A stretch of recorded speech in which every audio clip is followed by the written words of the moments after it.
Hello दोस्तों, आप सभी का स्वागत है आपके अपने यूट्यूब चैनल टेस्टी पॉइंट में। तो जैसा कि आपको पता है कि जो हमारी कंप्लीट एग्रीकल्चर की सीरीज़ थी 3100 क्वेश्चंस की, तो उसका आज लास्ट डे है। डे 15 का पार्ट बी है। ये पार्ट कल आ चुका है, तो जो डे पार्ट बी है इसमें हम सामान्य अध्ययन के क्वेश्चंस कवर करने वाले हैं। तो जो भी स्टूडेंट्स हमसे नए जुड़े वो चैनल को सब्सक्राइब कर लें।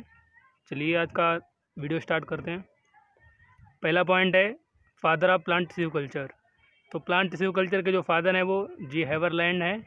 नेक्स्ट है फादर ऑफ बॉटनी थियोफ्रेस्टस। इसमें आपको लगभग सभी सब्जेक्ट्स के क्वेश्चन मिल जाएंगे जो जीएस के अंतर्गत हम लोग स्टडी करते हैं। फादर ऑफ जूलॉजी अरिस्टोटल या अरस्तू ने हिंदी में कहते हैं। Father of genetics Gregor John and Mendel. The longest mitotic phase. तो जो माइटोटिक होता है, मतलब जो माइटोसिस होती है, उसमें जो सबसे बड़ी स्टेज रहती है, लंबी स्टेज रहती है, वो प्रोफेज होती है। नेक्स्ट है सेग्रीगेशन अकर्स ड्यूरिंग। तो जो सेग्रीगेशन होता है, पृथक्करण, वो किस में होता है? वो सिर्फ मियोसिस में ही होता है। नेक्स्ट है the shortest phase of all the mitosis phases. तो वो है एनाफेज। सबसे छोटी अवस्था जो है वो कौन सी है? एनाफेज। नेक्स्ट है the site of protein synthesis is. तो प्रोटीन सिंथेसिस कहाँ होती है? प्रोटीन का संश्लेषण जो है राइबोसोम जो कोशिकांग होता है उसमें होती है। नेक्स्ट है फिजिकल बेसिस ऑफ लाइफ।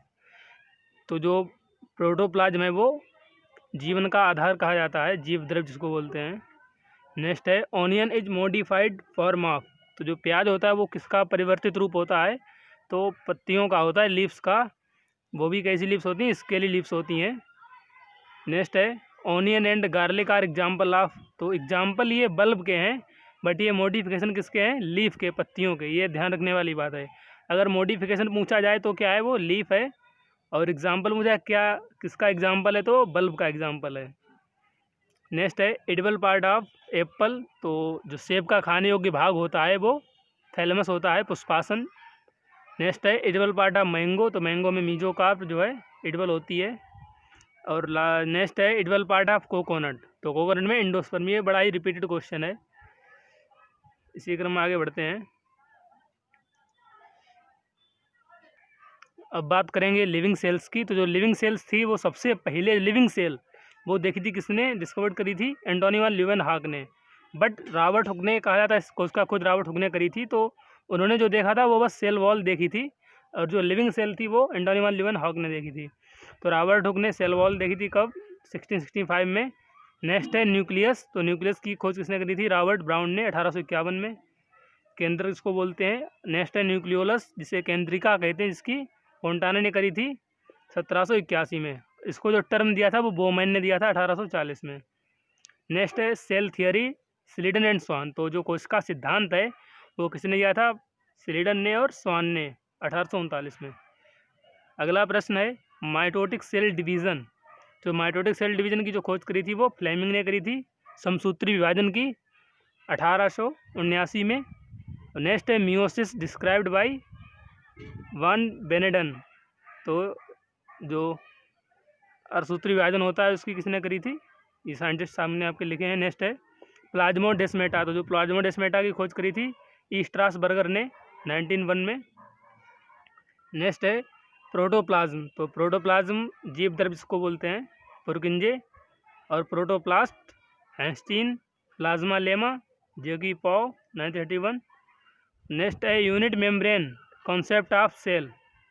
तो ये दिया था डेविड रॉबर्टसन ने। जो ये था unit membrane concept of cell membrane. तो सेल मेम्ब्रेन का जो कॉन्सेप्ट दिया था वो किसने दिया था? डेविड ने। नेक्स्ट है फ्लड मोजेक मॉडल। आपने सुना भी होगा इसके बारे में। जो तरल मोजेक मॉडल होता है वो किसने दिया था? सिंगर एंड निकोलसन ने।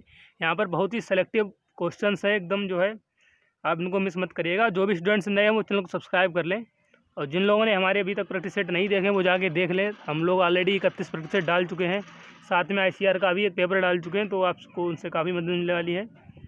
और जिन स्टूडेंट्स को इसकी PDF चाहिए होगी इन वीडियोस की, तो वो हमारे टेलीग्राम चैनल को ज्वाइन कर सकते हैं, जिससे आपको इस पूरे 3100 क्वेश्चन की PDF मिल जाए। नेक्स्ट है एंडोप्लाज्मिक रेटिकुलम अंतःप्रद्रव्य जालिका, इसको हिंदी में कहते हैं।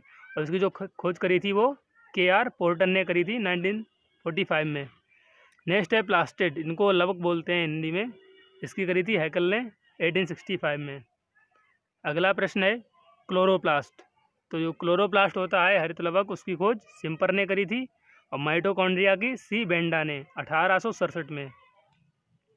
अगला प्रश्न है गोल्जी बॉडी, तो गोल्जी बॉडी की खोज करी थी कैमलो गाल्जी ने। इसी क्रम में आगे बढ़ेंगे।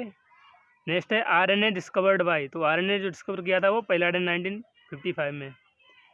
अगला प्रश्न है राइबोसोम, तो राइबोसोम जो है फर्स्ट टाइम रिपोर्टेड बाय पैलाडे 1953, और नेम दिया था ये साइंटिस्ट आपके सामने लिखे हैं। नेक्स्ट है लाइसोसोम, तो लाइसोसोम की जो खोज करी थी डी डुवे ने, और सेंट्रोसोम की टी बॉबेरी ने।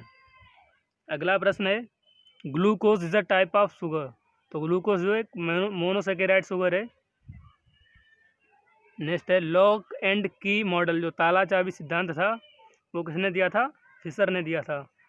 अगला प्रश्न है important years related to agriculture, तो कुछ ऐसे वर्ष चुने गए थे जो कि कुछ फसलों के लिए एग्रीकल्चर में स्पेशली उनको योगदान दिया गया, जो है स्थान दिया गया।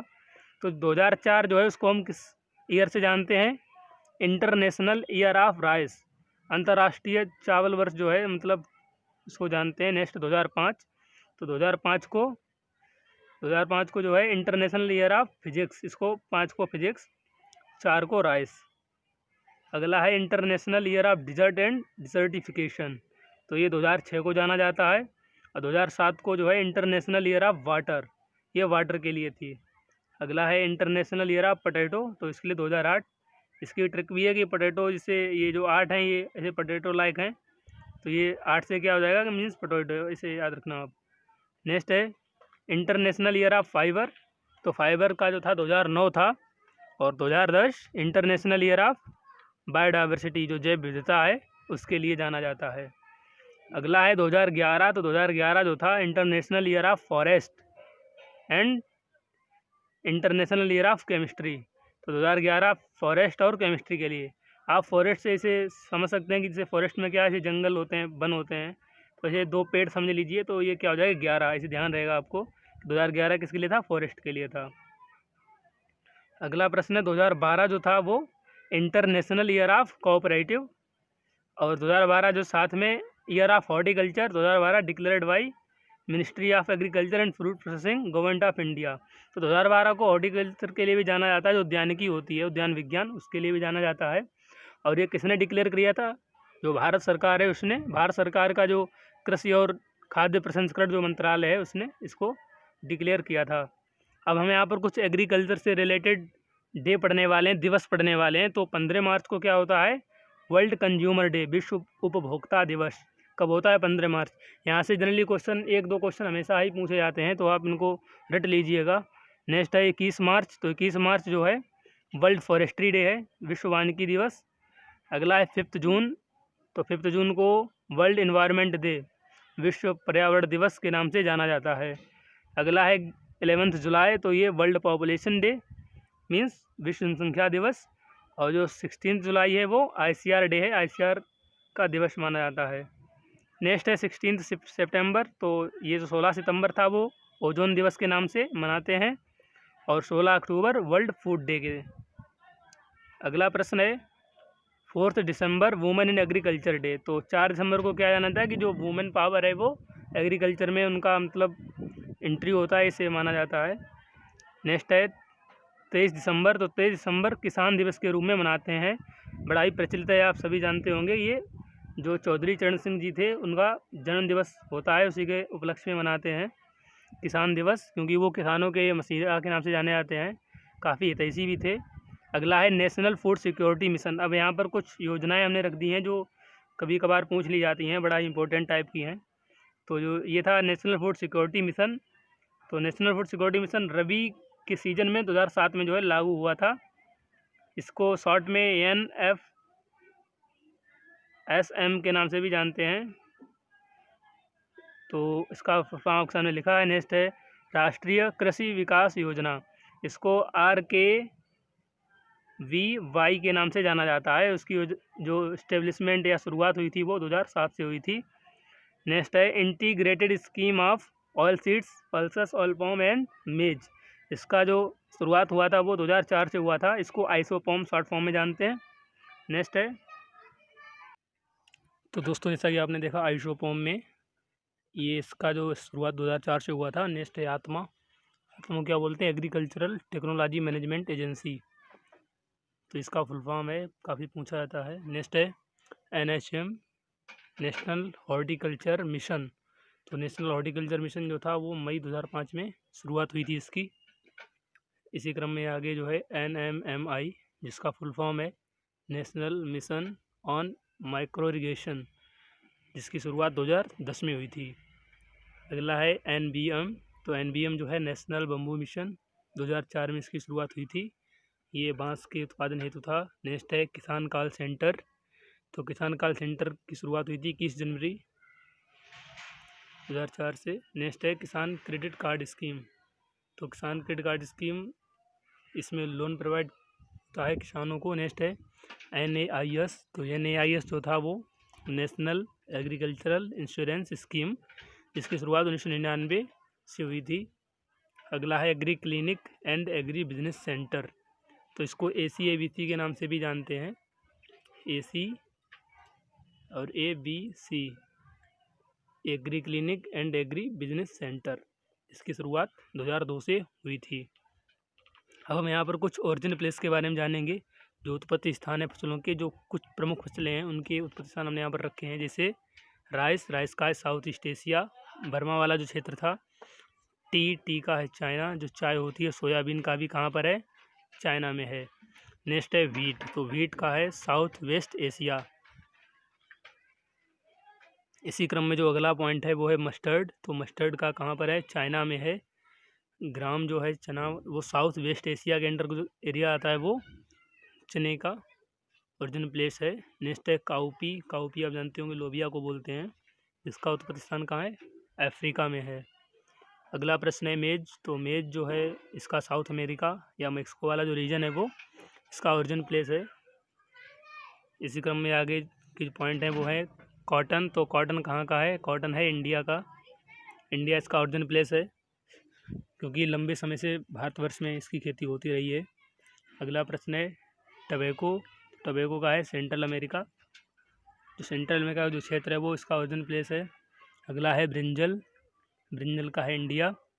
नेक्स्ट है ग्राउंडनट का ब्राज़ील। ये जो ग्राउंडनट वाला बहुत बार पूछा गया है, तो इसको आप हाईलाइटेड रखिए। ग्राउंडनट जो है कहाँ है? ब्राज़ील में है। अगला प्रश्न है अरहर। तो अरहर को अफ्रीका में है, और अरहर को जो है साउथ इंडिया में तुर नाम से भी जानते हैं। नेक्स्ट है मूंग का भी जो कहाँ पर है? इंडिया है। और ज्वार का अफ्रीका। अगला प्रश्न है पोटैटो आप जानते हो बहुत ही प्रचलित किस्म है, और पोटैटो एक खेती फसल है। ये एग्जॉस्टिव क्रॉप है। एग्जॉस्टिव क्रॉप का मतलब होता है ये जो है खेतों से काफ़ी ज़्यादा मात्रा में न्यूट्रिएंट्स लेती है। और उसका जो पोटैटो होता है वो किसका एग्जाम्पल है? वो ट्यूबर का एग्जाम्पल है। और इसका ओरिजिन प्लेस कहाँ पर है? साउथ अमेरिका, पेरू में है। और ये सोलेनेसी कुल का पौधा है। नेक्स्ट है बाजरा का कहाँ है? अफ्रीका में। इसी क्रम में आगे बढ़ते हैं। तो यहाँ पर कुछ साइंटिस्ट दिए गए हैं बहुत इंपॉर्टेंट जो हैं। तो पहला है CRI इन व्हीट। तो जो ग्राउंड रूट इनिशिएशन स्टेज होती है, शिखर जड़ अवस्था, तो उसकी जो खोज करी थी एक तरीके से, उसके बारे में बताया था। तो BL भारद्वाज जी ने बताया था। नेक्स्ट है लीफ एरिया इंडेक्स। इसको LAI के नाम से जानते हैं। तो लीफ एरिया इंडेक्स के बारे में जो है वाटसन ने 1947 में बताया था। नेक्स्ट है हार्वेस्टिंग इंडेक्स, जिसको HI के नाम से भी जानते हैं। तो हार्वेस्टिंग इंडेक्स को डोनाल्ड ने बताया था।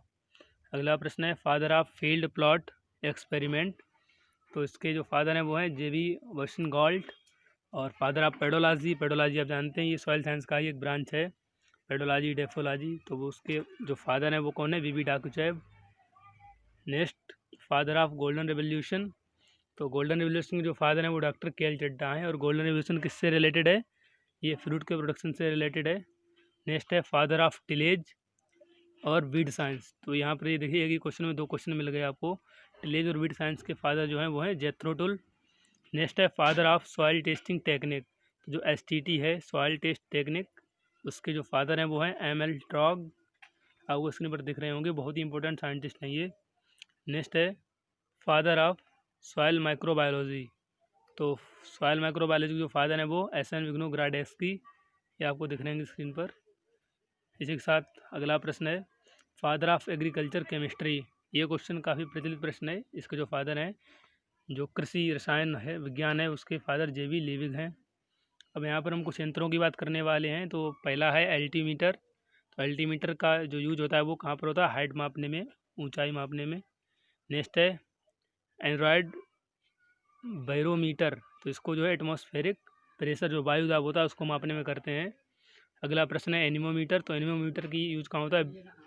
विंड स्पीड में। और जो क्रिस्कोग्राफ होता है उसका जो है ग्रोथ ऑफ प्लांट, जो पौधे की वृद्धि होती है उसे मापने में क्रिस्कोग्राफ का यूज किया जाता है। इसी के साथ अगला प्रश्न है डायनेमोमीटर।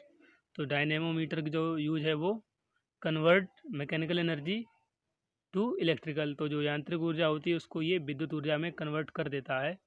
आपने देखा होगा जो जनरली विद्युत जनरेटर होते हैं उनमें इनका यूज किया जाता है। नेक्स्ट है कैम्बल स्टोक। ये यहाँ पर स्पेस हो गया बट स्पेस है नहीं, ये कैम्बल स्टोक है, जिसका जो है ड्यूरेशन ऑफ सनशाइन, जो सौर किरणें होती हैं उनका जो ड्यूरेशन होता है उसे मापने में करते हैं। अगला है ईसीजी, इलेक्ट्रिक कार्डियोग्राफ। तो इसका जो है मूवमेंट ऑफ हार्ट, हृदय के जो भी मूवमेंट होते हैं उनको स्टडी करने में इसका यूज किया जाता है। अगला प्रश्न है विंड वैन। तो विंड वैन जो है नाम से ही लग रहा है विंड, तो ये विंड का डायरेक्शन बताता है। इस यंत्र का नाम है विंड वैन, जो वायु की दिशा होती है। अगला प्रश्न है टेंसियोमीटर। जो टेंसियोमीटर होता है वो मृदा नमी को बताता है, सॉइल मॉइस्चर। तो ये मृदा नमी को बताता है। कौन बताता है? टेंसियोमीटर। तो जो भी स्टूडेंट हमसे नए जुड़े वो चैनल को सब्सक्राइब कर लें, जिससे कि आपको सारे अपडेट मिलते रहें। नेक्स्ट है गैल्वेनोमीटर। तो गैल्वेनोमीटर का यूज कहाँ होता है? इलेक्ट्रिक करेंट्स को जानने में। नेक्स्ट है पोरोमीटर, जिसको स्टोमेटल बिहेवियर मीन्स पत्तियों में जो स्टोमेटा होते हैं उनके बारे में जानने में, जो भी उनके व्यवहार रहता है, क्या उनका स्वभाव है, उनके सभी स्टडी जो है स्टोमेटा की किस में करते हैं? पोरोमीटर के द्वारा करते हैं। अगला प्रश्न है हाइड्रोमीटर। तो हाइड्रोमीटर क्या मेजर करता है? Measure relative density of liquid. Liquid की जो रिलेटिव डेंसिटी होती है उसको ये मेजर करता है। अगला प्रश्न है हाइग्रोमीटर। तो जो हाइग्रोमीटर होता है वो, या साइक्रोमीटर, ये रिलेटिव ह्यूमिडिटी को ही सिर्फ मेजर करता है। नेक्स्ट है लैक्टोमीटर। नाम सुना होगा आपने इसका। जो लैक्टोमीटर है वो डेंसिटी ऑफ मिल्क और मिल्क प्योरिटी, जो शुद्ध दूध की शुद्धता जानने के लिए इसका यूज किया जाता है। इसका जो है इसके बारे में हम आपको एनिमल हस्बेंड्री वाले लेक्चर में बता चुके हैं। नेक्स्ट है लाइसीमीटर। तो लाइसीमीटर जो है वो ट्रांसपायरेशन जो होता है और जो लीचिंग, इसके बारे में हमें बताता है।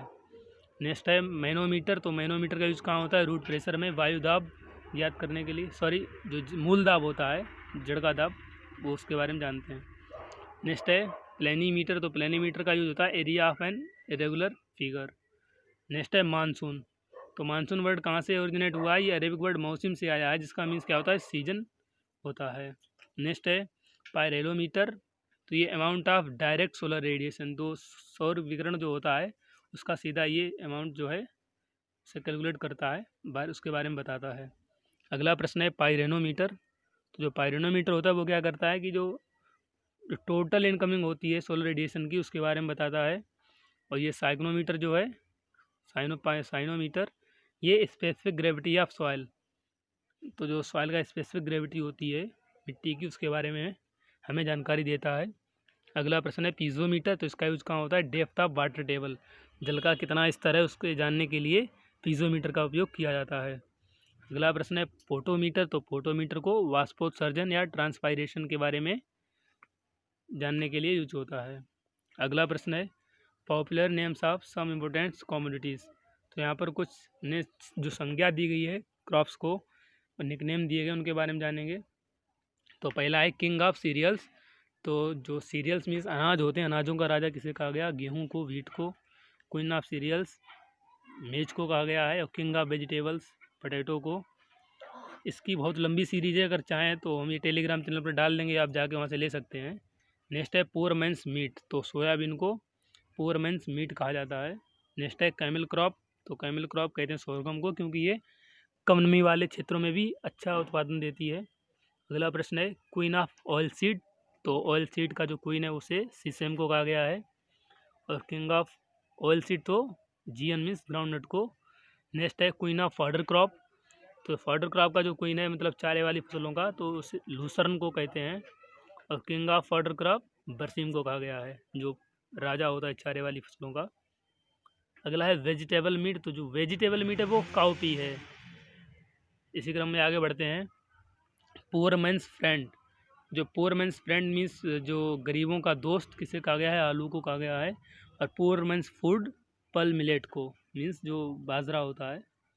नेक्स्ट है किंग ऑफ वीड, तो किंग ऑफ वीड खरपतवारों का राजा, कांग्रेस ग्रास, ये बहुत ही खतरनाक घास होती है।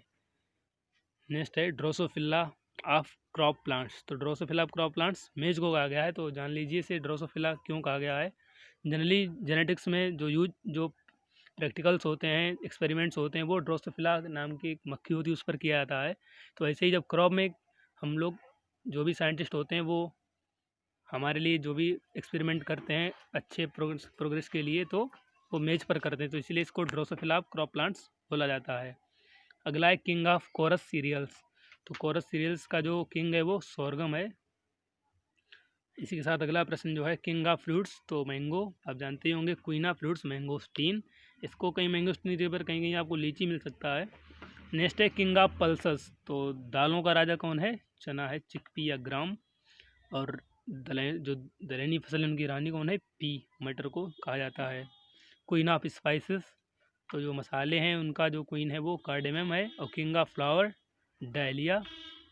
फूड ऑफ गॉड, ईश्वरीय भोजन किसे बोला जाता है, कोकोआ को, इसे ईश्वर का भोजन कहा जाता है। नेक्स्ट है क्वीन ऑफ बीवरेज, मीन्स होता है जो पेय पदार्थ होते हैं जो जनरली पीने के काम आते हैं, तो उनका जो रानी है वो कौन है, टी या चाय है। इसी के साथ जो अगला पॉइंट है वो है सेंचुरी प्लांट, मीन्स शताब्दी पौधा, तो कौन होता है, डेट पाम। और वाइट गोल्ड, सफ़ेद सोना किसको कहा जाता है, कॉटन। ये सीरीज़ बहुत ही लंबी है, इसका PDF हम आपको टेलीग्राम चैनल पर आपको मिल जाएगा। तो हमसे जुड़ने के लिए धन्यवाद। तो कंप्लीट एग्रीकल्चर सीरीज आज ख़त्म हो गई, तो आप सभी का बहुत बहुत धन्यवाद हमसे जुड़ने के लिए। मिलेंगे नई वीडियो में, तब तक के लिए जय हिंद, जय भारत।